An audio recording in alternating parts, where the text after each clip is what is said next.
Hey guys, welcome back to the channel. And I want to discuss the movie Passengers, which came out in 2016.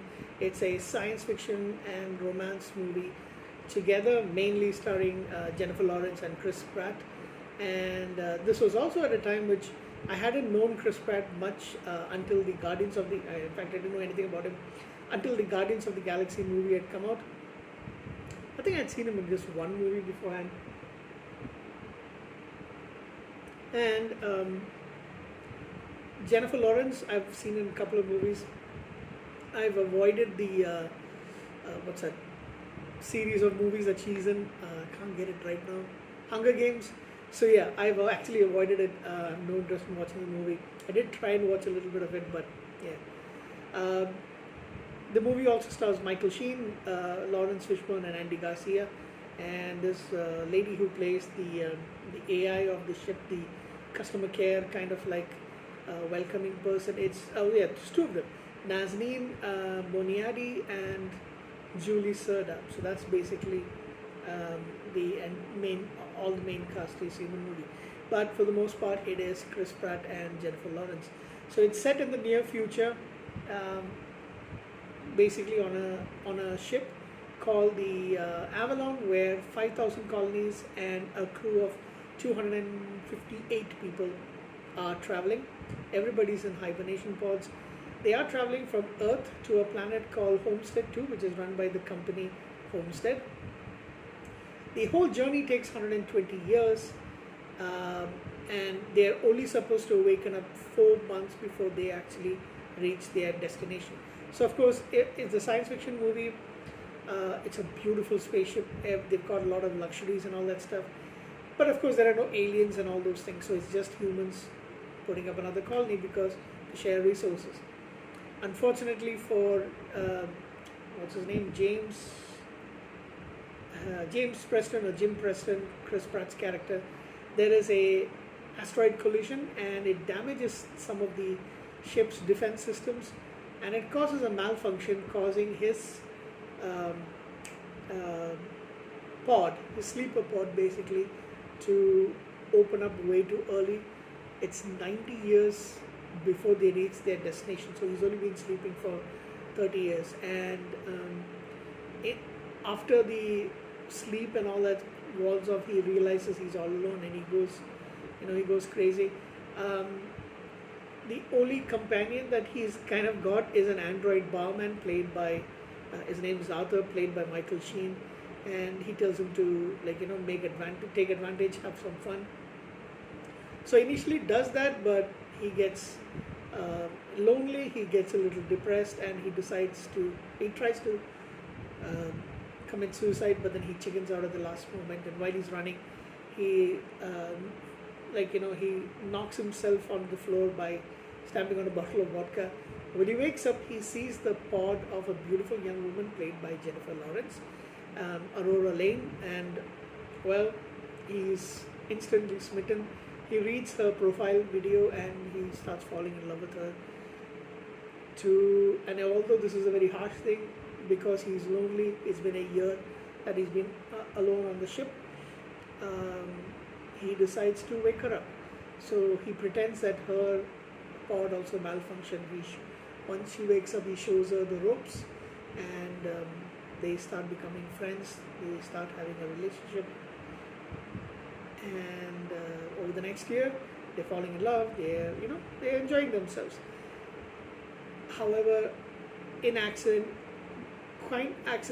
misunderstanding certain things that they've said, the only person he could have told this to, or only thing he could have told this to, is Arthur, and he does tell Arthur about it, but Arthur misunderstands something that Aurora says, and he reveals this to her. She gets upset. She attacks him. She hits him. They basically, she's completely devastated as well. She tells him to stay away from him.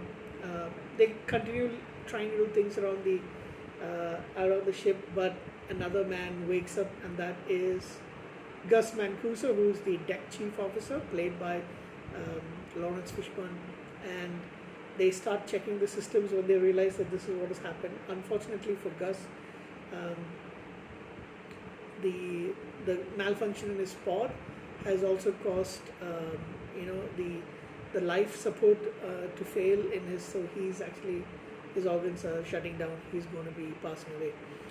So they finally decide that they need to fix this. They have to go to the fusion reactor of the ship, and it needs to be reset from the outside. So Gus basically dies off. Jim goes out, decide he's going to do it, but he has to almost sacrifice his life to rescue her, and then he, you know, she pleads with him to not do it, but he does it, and then she goes out and rescues him. He is supposed to be dead, but she revives him using the medical pod that they have on it, which basically, what do you call that thing when you do the that thing,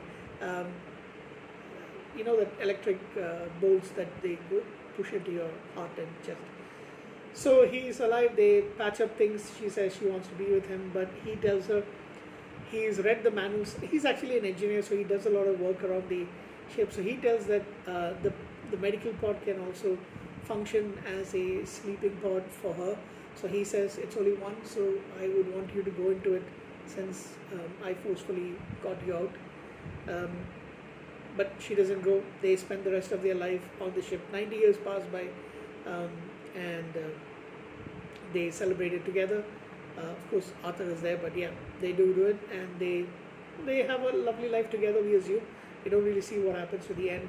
There's a makeshift engagement ring that he gives her.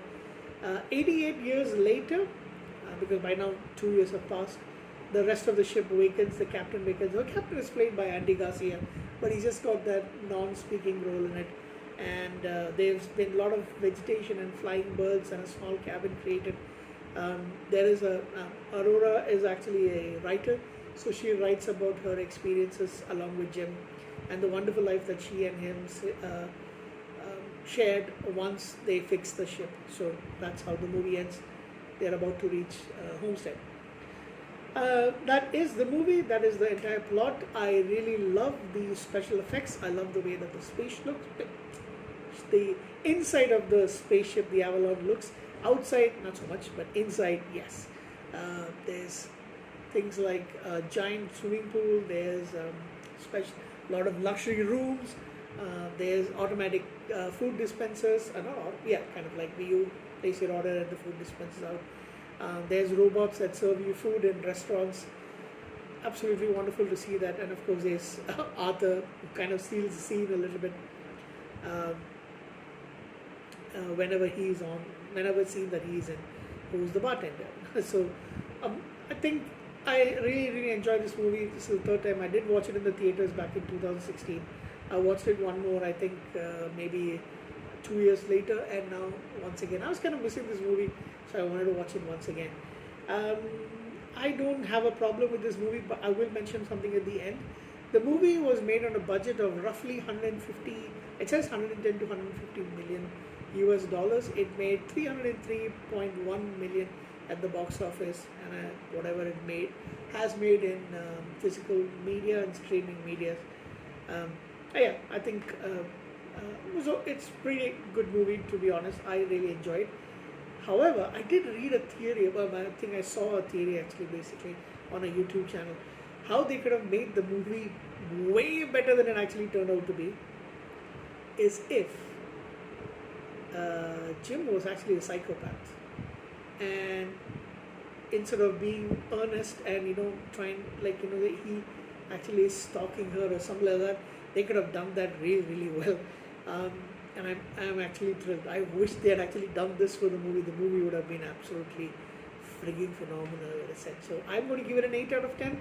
But yeah, had that happened, that storyline happened, I think, being on a spaceship alone, with just an android that can't do anything else other than serve you drinks and talk to you, with a man who's a psychopath, that would have been fantastic. Anyway, 8 out of 10 for Passengers for me. I really enjoyed this movie. Thank you.